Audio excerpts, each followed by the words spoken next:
अंकिलिठा ते हुंती परित संसारी। बोलिए भगवान महावीर पावन चरित गुरुदेव जी। बंधु मन वच काये, भव सागर को तरण में करो हमारी सहाय। जिन शासन जिन वाणी सदा जयवंत हो, श्रवण संग सदा अविचल मंगल हो। मुक्ति को प्राप्त श्रमण भगवान महावीर स्वामी, उनकी परम पावन कल्याणी भागवती वाणी वाचक प्रमुख श्री इंद्र भूति गौतम आदि गणधर भगवंत, जुग प्रधानाचार्य परम पूज्य श्री सुधर्मा स्वामी जी महाराज, उनकी परम पावन पाठ परंपरा वर्तमान आचार्य ध्यान योगी परम पूज्य श्री शिव मुनि जी महाराज एवं गुरुजन सबके पावन चरण सरोजों में मेरा अनंत अनंत बार वंदना नमस्कार। उपस्थित धर्म प्रेमी सज्जनों, माताओं तथा बहनों, 9 तत्वों में 5वें तत्व आश्रव का वर्णन चल रहा है। 25 क्रियाओं में 22 का तो वर्णन हो गया। कल पेजवतिया दोषवतिया। पेजवतिया राग के कारण और दोषवतिया द्वेष के कारण से जो क्रियाएं लगती हैं, इनका रूप देखना हो ना। जो पॉलिटिक्स में राजनीति में रुचि रखते हैं, एक पक्ष को अपना बना लेते हैं और दूसरे पक्ष को अपना विपक्ष बना लेते हैं। फिर उस समय देखना अपनी स्तुति और दूसरे की धज्जियां उड़ती हैं। कितना कुछ किया जाता है, कितना कुछ बोला जाता है, कितना मन के अंदर गवार प्राय करके ऐसे लोग बहके होते हैं, बहके हुए, जिनको असलियत का पता नहीं चलता। ये तो राजनीति का है। संप्रदायवाद में मेरा संप्रदाय सबसे बढ़िया और बाकी संप्रदाय कैसे हैं? घास फूस है, बाकी कुछ भी नहीं। कहते हैं एक संप्रदाय तो ऐसे ना जिनके सिद्धांतों में भेद है, जिनके सिद्धांतों में भेद है। जैसे मानो जैन धर्म का संप्रदाय, जैनेतर संप्रदाय, उनमें तो सिद्धांतों का भेद है। लेकिन जैन संप्रदायों में भी, उनमें भी सिद्धांतों का, बातों का मत भेद है। समानता बहुत है, लेकिन कुछ बातों को लेकर के भिन्नता है और उस भिन्नता के कारण से कितनी दीवारें खड़ी हो जाती हैं। हमने लड़के की शादी करनी है, उस संप्रदाय में नहीं करनी। उसकी लड़की आएगी तो हमारे घर को खराब कर देगी। हमने अपनी लड़की उस संप्रदाय के अंदर वहां शादी नहीं करनी। क्यों? इसकी श्रद्धा बदल जाएगी। इसको जब मानो अपनी श्रद्धा रखेंगे तो इसको वहां जीना मुश्किल हो जाएगा। मतलब कितना हम बंट चुके हैं, किनके कारण से? इन संप्रदायों के। एक तो समय के प्रभाव से जैन संप्रदाय है ही थोड़ा, जैन लोग कितने का है, फिर उसके बाद इन लोगों के कितने घर बंटे हुए। हमारे पंजाब में जो खासियत थी कभी, क्या किसी भी संप्रदाय का साधु आए वो सिर माथे पर होता था। राजस्थान में या दूसरे प्रांतों में जाकर के काफी कुछ देखने को मिलता है। मानो एक संप्रदाय का कोई भाई या बहन दूसरी संप्रदाय के जाने लग जाए ना, तो उसी के जो साथ धर्मी भाई होते हैं कहते हैं भाई बापू तो एक ही होता है, तेने दूसरा बापू कब से बना लिया। मतलब ऐसे नोचेंगे, टोंट मारेंगे, बेचारा क्या हो जाएगा, वहां जाने ही बंद हो जाएगा। कहते हैं ऐसा क्यों है, कर्म गति है ना। कहते जो पानी आग को बुझाता था उसी पानी के अंदर क्या लगी हुई है, आग लगी हुई है। मतलब हम अच्छे हैं और दूसरे सारे क्या है, मतलब दृष्टि में कितना ये सारा क्या है, राग और द्वेष। पुराने गुरुजी महाराज सुनाया करते थे, जिस समय पंजाब में पत्री और परंपरा का आपस में मतभेद था, तो कितने श्रावक श्राविकाएं अपने गुरुओं को आगे अपनी बातें रह कहते हैं, गुरु महाराज दूसरी संप्रदाय का बड़े से बड़ा संत भी हमारे लिए कुछ नहीं है, और आपका गिरे से गिरा संत भी हमारे लिए क्या आपका रूप है। कहते हैं ये किसका प्रताप है, किसका प्रभाव है, इस राग और द्वेष का। संत भी सोचते हैं जो हमारे पक्के भगत हैं, जिनको हमारे अलावा और कुछ भी दिखाई नहीं देता।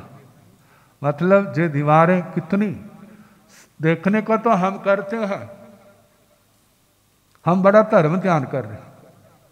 कई बार ऐसा होता है ना, जब बरादरी में पार्टीबाजी हो जाती है, बरादरी बढ़िया है, एक ने एक चमासा करा लिया, दूसरे ने दूसरा चमासा करा लिया। अब एक प्रभावना में लड्डू बांट रहे हैं और दूसरे प्रभावना में कहते हैं हमने नाक थोड़ा कटाना है, वो पेड़े बांटेंगे। एक कुछ बांट रहा है, दूसरा उससे बढ़िया बांट रहा है, सारा चमासा ऐसे क्या होता है। अब वो भी कहते हैं भाई चमासा कराया समाई के करो, नहीं तो तुम्हारी नाक कट जाएगी। फिर सारे क्या करेंगे, ड्रेसों में बैठ जाएंगे, हमने अपने गुरुओं की नाक नहीं कटानी। कहते जे क्या हो रहा है, धर्म ध्यान हो रहा है। देखने के लिए तो समय के भी हो रही है, देखने के लिए तपस्याएं भी हो रही हैं, नियम पचखान भी हो रहे हैं, लेकिन अंदर अंदर कितनी शांति। गुरुजी महाराज कहा करते थे धर्म ध्यान चाहे थोड़ा हो, दिखावा नहीं होना चाहिए, और उसके अंदर निर्मलता हो, ईमानदारी हो। दिखावे का मतलब जय नहीं है कि जहां लोग बैठे हैं तो मैं बिल्कुल ठीक हूं, लोगों के जाने की देर है, फिर उसके बाद रूप मेरा कुछ और होगा। ये तो दोगलापन है। कहा ऐसा नहीं, इसको मिटाना है, तब उससे क्या है, उससे आत्मा का उद्धार होगा। जो हमने पालना है, जो हमने दूसरे के लिए नहीं पालना। किसके लिए पालना है, अपनी आत्मा के लिए। आपने समाई की किसके वास्ते की, कहेंगे हमारे तुम्हारे वास्ते की, क्योंकि समायक नहीं करेंगे, ठाई नहीं करेंगे, आप खुश नहीं होंगे, साढ़े घर नहीं आएंगे, कथा में नहीं आएंगे तो क्या करेंगे, आप कहेंगे हम नहीं तुम्हारे घर में आते, तुम्हारे वास्ते हो रहा है। कहा जे तो हमारे वास्ते कि तेरा अपने वास्ते कब होगा, अपने वास्ते कब होगा। आत्मा का कल्याण किससे होगा, जो हमारा अपने वास्ते होगा। और वो क्या होगा, जो संबर की बातें हैं, जो निर्जना की बातें हैं, जो धर्म की बातें हैं, संयम तप की बातें हैं, हे आत्मा, तेने दूसरे वास्ते नहीं करना। किसके वास्ते करना है? अपनी आत्मा वास्ते करना। तो आत्मा वास्ते करेगा तो ठीक है, नहीं करेगा तो पीछे रह जाएगा। इस जीवन में तो पूर्व जन्म की पुण्यवानी है। इस जीवन में जो चल रहा है ना, जो पूर्व जन्म की पुण्यवानी है, तो अगले जन्म में क्या चलेगा? हमारा भविष्य का अच्छा निर्माण कैसे होगा? वो हमारी धर्म आराधना से होगा, वो सच्ची साधना से होगा जो हमने आत्मा के लिए किया है। संबर और निर्जरा नए कर्मों को, पाप कर्मों को रोका है नियम के द्वारा, संयम के द्वारा, और पुराने नियम, पुराने पाप कर्मों को तप के द्वारा काटना है। इससे हमारा आत्मा का उत्थान होगा, आत्मा का ऊर्ध्वीकरण होगा, आत्मा की निर्मलता बढ़ेगी, आत्मा की समाधि बढ़ेगी। जानते हैं, जिस समय व्यक्ति मेहनत करता है ना, उस समय उसको शांति नहीं होती। बोलो भला, जिस समय मेहनत करता है ना जोर की, उस समय पूछते भाई साता है, कहते रोम रोम थका हुआ है। शांति कब मिलती है?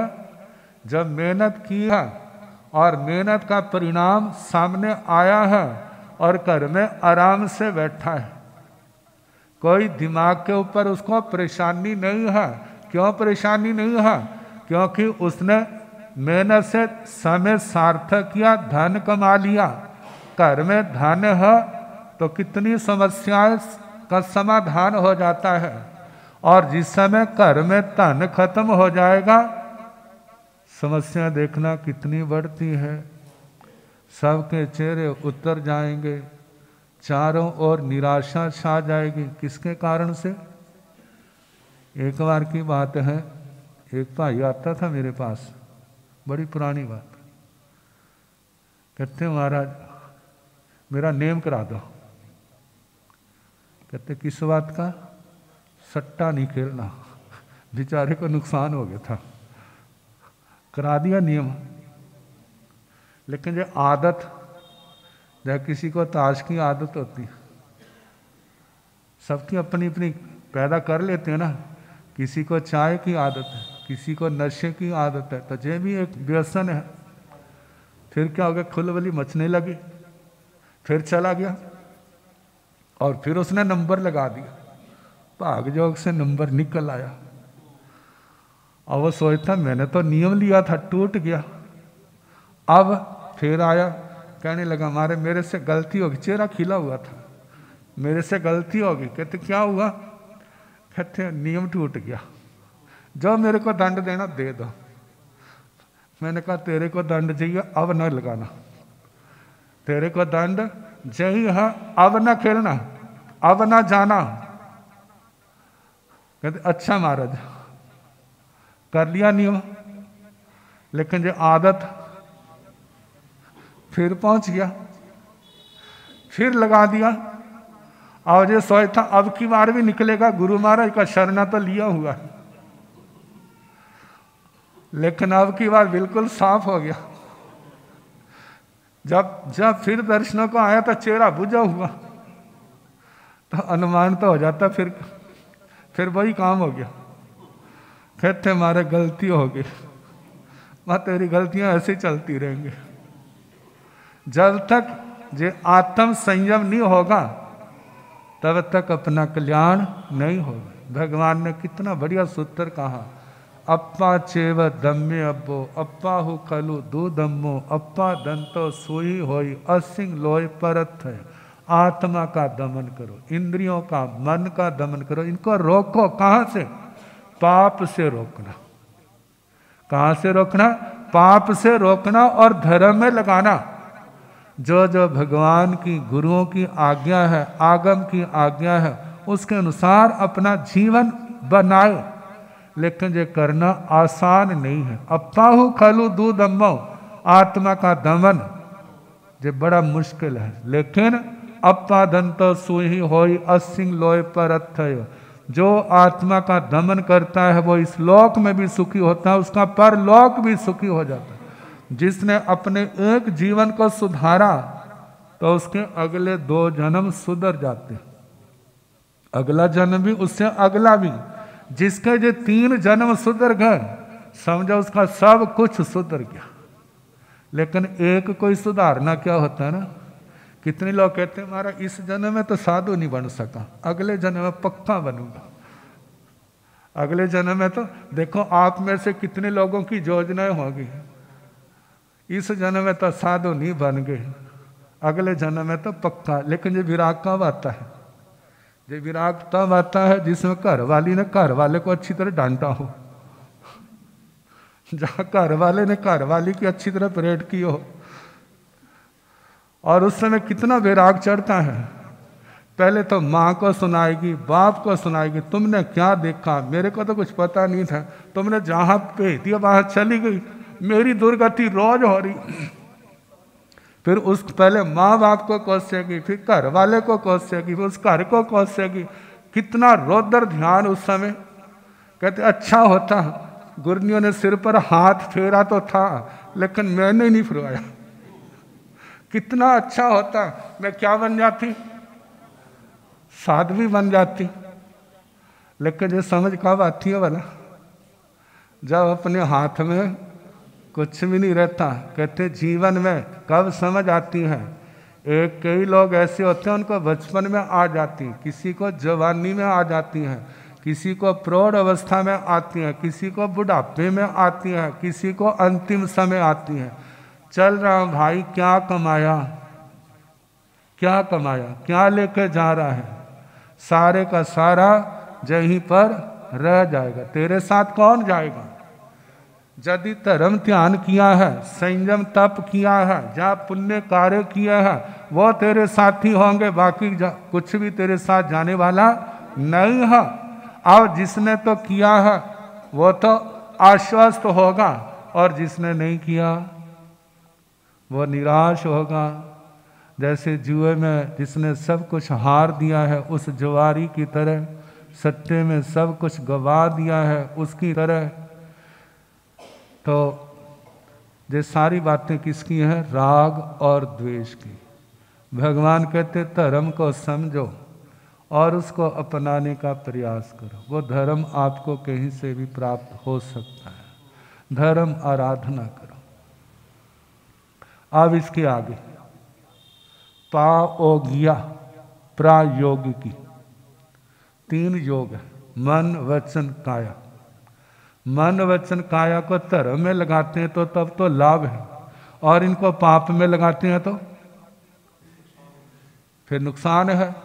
पुण्य में लगाएंगे पुण्य आएगा, पाप में लगाएंगे पाप आएगा।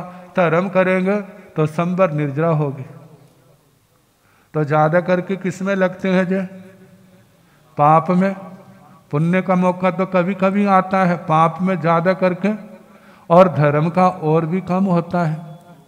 इसके स्थान पर एक और भी नाम आता है मित दोष बत्तियां। मित दोष बत्तियां भ्रम के कारण, भ्रांति के कारण, बैठने के कारण से जो हमारे मित्र हैं, हितैषी हैं, उनके प्रति द्वेष रखना। ये कैसे होता भला? बच्चे का सबसे ज्यादा हितैषी कौन होते हैं? माँ बाप। लेकिन देखो जिस समय आप मोबाइल से उसको रोकते हैं तो उस बच्चे की क्या दशा होती है। माँ के प्रति, बाप के प्रति क्या भाव होते हैं। प्यार करें ये तो अच्छा है, लेकिन डांटे रोके जो उसको पसंद नहीं है। माँ बाप उसके हितैषी है, लेकिन उसके मन को पूछो कैसे हितैषी है। वो बच्चा है, बालक है, समझ नहीं है, इसलिए वो उनके प्रति क्या कर रहा है? द्वेष कर रहा है। कहा ऐसी दशा क्या संसार के बड़े लोगों की नहीं है। गुरुजन कहते हैं धर्म ध्यान करो, सामायिक संवर करो, अपने समय को व्यर्थ ना गवाओ। कितना व्यर्थ समय चला जाता है, राग रंग में चला जाता है, सैर सपाटों में चला जाता है, लेकिन आत्मा के लिए कितना जाता है। अब जो तो गुरुओं की बातों को समझते हैं, करते हैं, वो तो लाभ में रह जाते हैं। कहते इनको इसके अलावा और काम ही नहीं है। हर समय समायिकें करो, समायिकें करो, तपस्या करो, ठाइयाँ करो, बस इसी के पीछे पड़े रहते हैं। अब कितनों को द्वेष भी आ जाता है, घृणा भी आ जाती है। तो कहा जे कौन सी क्रिया है? मित्र दोष बत्तिया, जो हमारा हितैषी है उसके प्रति द्वेष रखना। गुरुजन कहते हैं जे नियम कर लो, रात का चो विहार करो, अनुव्रत धारण करो, महाव्रत धारण करो, महाव्रत नहीं तो अनुव्रत धारण करो, गुण व्रत धारण करो, शिक्षा व्रत धारण करो, रात का चो विहार करो, पोषद आदि जे समय के करो। अब बोध नहीं होने के कारण उस बच्चे के समान कहते दूर ही ठीक है।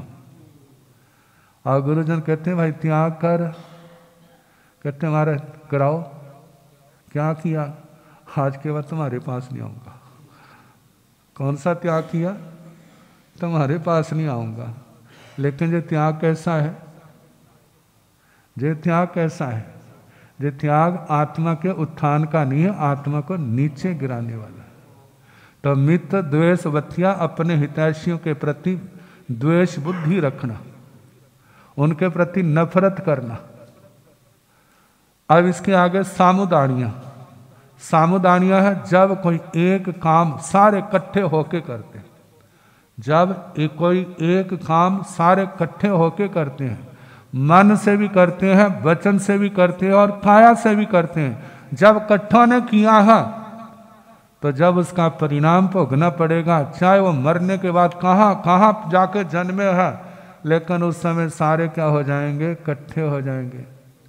जब जहाज़ों के क्रैश होते हैं, एक्सीडेंट होते हैं, रेलगाड़ियों के, बसों के, जब ऐसा हो जाता है तो कितने लोग, कोई कहीं का जन्मा, कोई कहीं का जन्मा, सारे क्या हो गए?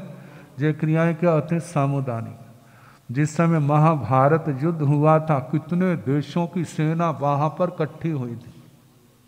कोई किसी देश का जन्मा, कोई किसी देश का जन्मा, लेकिन मरा कहाँ? वो कुरुक्षेत्र की भूमि में। तो ये कर्म कैसे हैं? सामुदानिक। जब इकट्ठे होके करते हैं तो इकट्ठे भोगने पड़ते हैं। अब ये तो हो गया बुरा पक्ष, पाप का। और धर्म का पक्ष देखें तो जो सारे मिलजुल के समाय करते हैं, शास्त्र स्वाध्याय करते हैं, पोषद आदि साधना करते हैं, सत्संग सुनते हैं, एक जैसे सबके भाव क्या है? तप त्याग के हैं। अब जे समुदानी की क्रिया कैसी है? जे धर्म की है। जब अगले जन्म में जन्मोगे ना तो सारे इकट्ठे हो जाएंगे। जैसे भगवती सूत्र में आता है, जो देवों के, इंद्रों के गुरु स्थानीय देवता है त्रायस्त्रिंशक। तो बताया वो 33 है ना।